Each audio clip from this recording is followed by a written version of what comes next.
Applicare 2 mani di Genius Spatial di colore bianco, idropittura vellutata, utilizzata in questo caso come valido primer per il Caravaggio.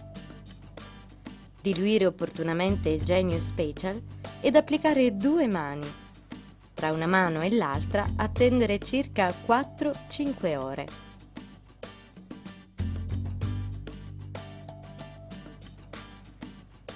Stendere un primo strato di Caravaggio con apposita spatola Caravaggio Professional in plastica e lasciare essiccare per circa 6-8 ore.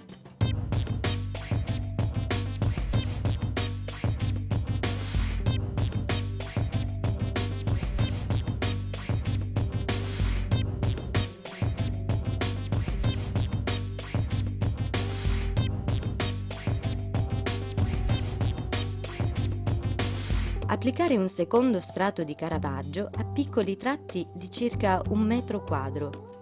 Lo spessore dovrà essere leggermente più elevato rispetto a quello della prima mano.